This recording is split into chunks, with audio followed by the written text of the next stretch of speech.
Hey guys, and welcome back to Buzz About Cricket. Andy Buzzer here, coming to you from Exmouth Cricket Club today with a video all about off spin.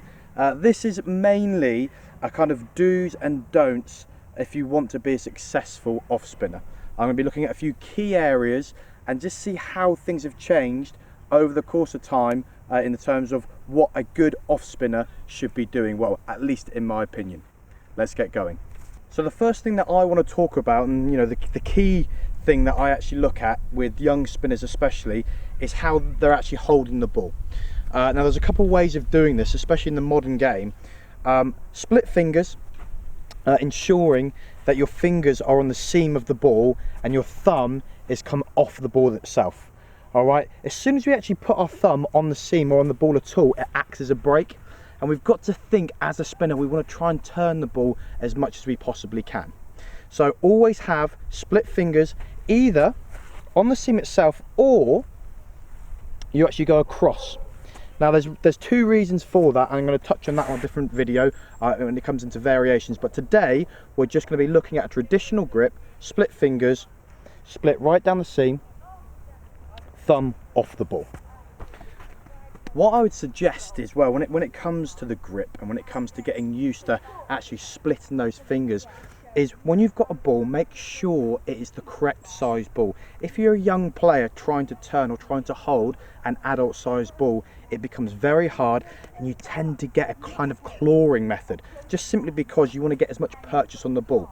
So don't be afraid, if you're 13 years old or younger, get a kid's ball, get a youth ball, and actually get into the habit of getting your fingers on the seam, making sure that thumb's off, and just flicking it to yourself and really trying to rev that ball across. The last contact point will always want to be the index finger. So whether you're right-handed or left-handed, so a left arm orthodox, the last point of call when we're actually delivering the ball is going to be that finger. All right. There could be times where you might just want to start throwing the ball, okay, physically getting into a position where you're just flicking the ball out of your hand and getting used to that ball coming off that index finger at the last possible time. When we get used to the grip and holding the ball and making sure that our fingers are on the seam, we want to try and make sure after we've bowled the ball that the ball is landing on the seam as much as we possibly can. That's what's going to create our turn, and that's our desired effect. And like I've already said, as a spinner, we want to continue to try and turn the ball as much as we possibly can. To do this, we have to make sure we're not undercutting the ball with our wrist and we're not going too far over the top.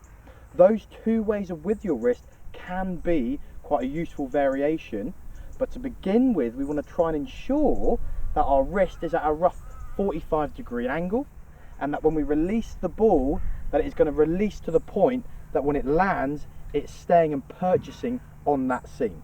If we can get that motion, not only will we get the ball to turn more, but we're going to get that desired arc, that flight, that up and down motion that every spinner wants.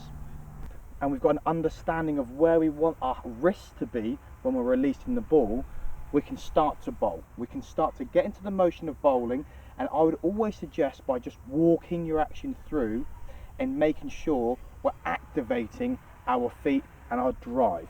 Without driving through the ball, it's going to be very hard just to turn the ball with our fingers and our wrists. We want to try and create a whole body motion, and as soon as we have that, as soon as you've got that energy going towards the ball, we're going to be getting the results we want. We want to then look at just walking into a delivery, okay, and just getting through the action whilst turning the ball as much as we possibly can. I'm a massive believer in most of the energy when it comes to the bowling action itself, when we're doing off spin, is done at the load in the release point. And that the idea of your run up, although it can be beneficial, is more about rhythm and getting you to that point. Your run-up will play a huge factor in the pace of your delivery. By keeping it nice and straight and having your weight coming towards your target, it is going to encourage your head and your eyes staying level throughout the delivery, and you're going to stay much taller. By doing this also, your pivot point with your front leg is going to be much easier to work around and drive through the action.